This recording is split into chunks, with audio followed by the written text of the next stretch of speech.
అందరికీ శుభాశీస్సులండి.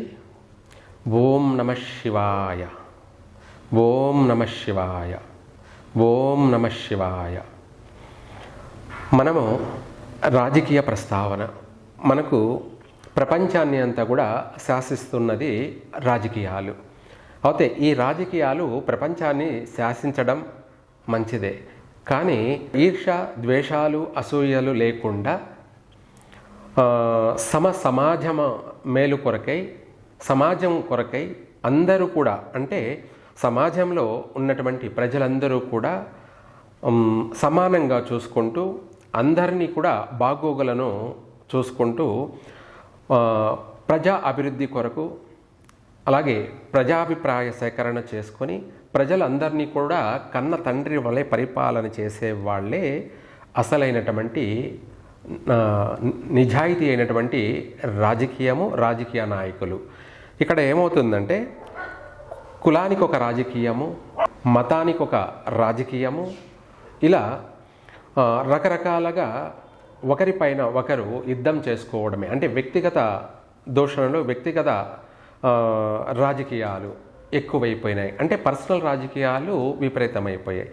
ఏది ఏమైనప్పటికీ అవన్నీ పక్కన పెట్టి ఇక్కడ లేనివాళ్ళు, ఉన్నవాళ్ళు అనే భేదాభిప్రాయం లేకుండా అందరినీ సమానంగా చూడాలి. అంటే వీళ్ళు మనకు ఓటు వేశారు, వీళ్ళు మనవాళ్ళు, వీళ్ళు మనకు ఓటు వేయలేదు, వీళ్ళు మన వాళ్ళు కాదు అని ఇక్కడ ఎక్కువ పర్సనల్ నిర్ణయాలు ఎక్కువైపోయినాయి.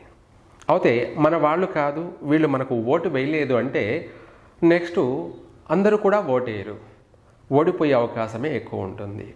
మన వాళ్ళు కారు, వీళ్ళు మనకు ఓటు వేయలేదు అన్నప్పుడు వాళ్ళను కూడా మన వాళ్ళు చేసుకొని వాళ్ళ అందరినీ కలుపుకొని పోయినప్పుడే ఓటు బ్యాంక్ రాజకీయం సక్సెస్ అవుతుంది. అంటే మన వాళ్ళు కాదు అన్న వాళ్ళు కూడా మనకు ఓటు వేసేలాగా మనం నడుచుకోవాలి, మనం ప్రవర్తించాలి. అప్పుడే శాశ్వతమైనటువంటి రాజకీయాన్ని చేయగలరు. ఎందుకంటే ప్రజాభిప్రాయం, ప్రజల యొక్క ఆకర్షణ, ప్రజాశక్తి అన్నది వీళ్లకు మెండుగా ఉంది కాబట్టి అప్పుడు శాశ్వతమైనటువంటి రాజకీయ నాయకుడిగా రాణించగలుగుతారు ప్రతి ఒక్కరు కూడా. ఎవరైనా సరే, ఎవరైతే అందరినీ సమానంగా ప్రేమిస్తాడో, ఇక్కడ రాజకీయ నాయకుడికి మతము, కులము సంబంధం లేదు. అందరినీ కూడా సమానంగా చూసినప్పుడే అందరి యొక్క ప్రేమాభిమానాలు ఆ రాజకీయ నాయకుడికి ఎల్లవేళలా ఉంటాయి. తను ఎప్పటికీ దేశాన్ని పరిపాలించే అవకాశం ఉంటుంది. ఇవన్నీ కూడా ఈసారి గెలిచినట్టయితే మళ్ళీ ఓడిపోవడం, మళ్ళీ గెలిచిన వ్యక్తి తర్వాత ఓడిపోవడం, ఇలా అప్ అండ్ డౌన్లు అనేది జరుగుతుంది. ఎందుకు అంటే రాజకీయాల్లో కుల రాజకీయాలు ఎక్కువ కావడం, మత రాజకీయాలు కూడా ఎక్కువ కావడం. ఎందుకు ఇదంతా చెప్పాల్సింది వస్తుంది అంటే, ముఖ్యంగా చెప్పాలి అంటే తమిళనాడు రాజకీయాలు ప్రధానంగా.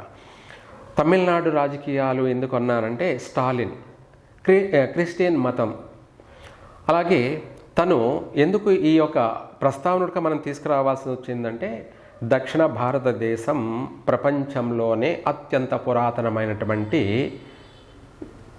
దేశం. ఎందుకు? ఇక్కడ భక్తి మెండుగా ఉంటుంది. హిందువులు భక్తి పట్ల ప్రాణాన్ని కూడా సమర్పించే అటువంటి జ్ఞానశక్తి కలిగినటువంటి వాళ్ళు. అంటే భక్తి కోసం ప్రాణాన్నైనా వదిలేస్తారు, కానీ భక్తిని మాత్రం, అంటే దేవుణ్ణి, దైవాన్ని, భక్తిని కలలో కూడా వదలరు. ప్రాణం పోతున్నా కానీ వదిలే ప్రసక్తే లేదు. ఇది దక్షిణ భారతదేశ యొక్క కలలో కాదు, రోమాలలో కూడా ఉన్నటువంటి ఒక సంకల్ప బలం. అయితే ఇదే వీళ్లకు ఒక బ్రహ్మాస్త్రం అనే ఒక భక్తి అనే ఆయుధం. ఇటువంటి దక్షిణ భారతదేశంలో అతి పురాతనమైనటువంటి దేవాలయాల్ని కూల్చివేయడం, దేవాలయాల్లో ఆంక్షలు, ఆక్షేపాలు, అలాగే ఎప్పుడు ఏది చేయాలో అని చెప్పి రాజకీయాలు నిర్ణయించడాలు, తర్వాత దేవాలయాలకి ధూపదీప నైవేద్యాలలో కూడా నష్టాలు కలగచేయడం, వచ్చిన భక్తులకి, దైవ దర్శనానికి వచ్చినటువంటి భక్తులపైన దాడి చేయడాలు, అలాగే దేవాలయాలను కూల్చివేయడాలు, ఉన్న దేవాలయాల్ని, అతి పురాతనమైనటువంటి దేవాలయాలకి ఆటంకాలు కలగచేసినటువంటి ప్రభుత్వం ఏదన్నా ఉంది అంటే స్టాలిన్ ప్రభుత్వం, డిఎంకే ప్రభుత్వం. అందుకు మళ్ళీ దీనికి తోడుగా టీవీకే విజయ్, తను క్రిస్టియనే, తను కూడా రాజకీయం చేయడానికి ముందుకొచ్చాడు. తను ఏం చేస్తాడు, ఏం చేయబోతాడు? ఇది ప్రజలలో ఆశ, ఏదో మంచి చేస్తాడని.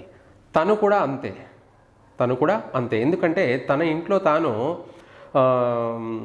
సరి చేయలేని వాడు దేశాన్ని ఏ విధంగా సరిచేస్తాడు? ఇంట్లోనే ధర్మపత్ని అయినటువంటి భార్యను, అలాగే తన సంతానానికి తను న్యాయం చేయలేని వాడు ప్రజలందరికీ కూడా ఎంతవరకు న్యాయం చేస్తాడు అన్నది కూడా మనము ఆలోచించాలి. ఎందుకంటే ఒక క్రిస్టియన్ ఒక హిందూ అమ్మాయిని వివాహం చేసుకొని తనకు మోసం చేసినటువంటి వాడు రేపు తమిళనాడు ప్రజలు హిందువులైనటువంటి వాళ్ళకి మోసం చేయడని నమ్మకం ఏమిటి? ఇది ప్రజలు ఆలోచించాలి. తర్వాత ఇప్పుడు ఇవన్నీ పక్కన పెట్టేస్తే తమిళనాడు యొక్క రాజకీయం అనేది పరాకాష్ఠకు చేరింది. హిందువులపైన, హిందూ దేవాలయాలపైన తీవ్రమైనటువంటి దాడులు జరుగుతున్నాయి. వీటిని నివారించాలి, అరికట్టాలి. ఇది చేయాల్సిందంతా కూడా తమిళనాడు యొక్క ప్రజలు. అందులో తమిళనాడులోనూ అధికంగా తెలుగు వాళ్ళు ఉన్నారు. కాబట్టి ఈ వీడియోని చూసిన వారు ప్రతి ఒక్కరూ అందరికీ షేర్ చేయండి. అందరికీ తెలియచేసేలా షేర్ చేయడం వల్ల తెలుస్తుంది.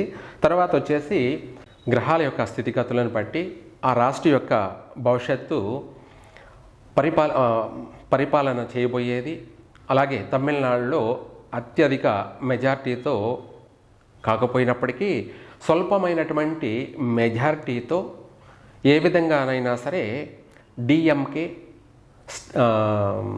పళనిస్వామి అని వీళ్ళు, అంటే మామూలుగా జయలలిత డిఎంకే పార్టీ గెలిచే అవకాశం ఉంది, రూలింగ్ చేసే అవకాశం ఉంది. తమిళనాడుని మరి పరిపాలించబోయేటువంటి అవకాశం అధికంగా ఉంది. ఇది ఎంజి రామచంద్రన్, జయలలితాల యొక్క పార్టీ. ఈ పార్టీయే తమిళనాడుని మళ్ళీ ఇప్పుడు గెలుస్తుంది. జాతక చక్ర ప్రకారంగా, తమిళనాడు యొక్క జాతక ప్రకారంగా, తమిళనాడు యొక్క భవిష్యత్ ప్రకారంగా హిందూ అయినటువంటి ఈ యొక్క పళనిస్వామి వాళ్ళంతా ఎవరో ఉన్నారు, వాళ్ళే ఈ పార్టీని రూలింగ్ చేస్తారు. అలాగే మళ్ళీ తమిళనాడులో ఉన్నటువంటి హిందువులకి కానీ, తమిళనాడులో ఉన్నటువంటి అతి పురాతనమైనటువంటి దేవాలయాలకి, ఇంకా చెప్పాలి అంటే సుబ్రహ్మణ్య స్వామి పవిత్రమైనటువంటి పుణ్యక్షేత్రాలు, అలాగే స్వయంభూ క్షేత్రాలు మళ్ళీ పూర్వ వైభవం, పునరుద్ధరణ, పూర్వ వైభవాన్ని సంతరించుకుంటాయి. అలాగే దేవాలయాలకి పూర్వ వైభవం వస్తుంది. ప్రపంచ దేశాలకన్నిటికీ సంబంధించి, అంటే అన్ని రాష్ట్రాల వారికి ప్రశాంతంగా ఆ యొక్క దైవ దర్శనాలు చేసుకొని తరించి పునీతులవుతారు. ఒక మాటలో చెప్పాలంటే దైవానుగ్రహం అన్నది ఇప్పుడు తమిళనాడు రాజకీయంలో జయలలిత పార్టీ అయినటువంటి డిఎంకేకే ఆధిపత్యం వహిస్తారు, ఆధిపత్యం వస్తుంది. ప్రజలందరూ కూడా ఆ పార్టీకి పట్టం కడతారు.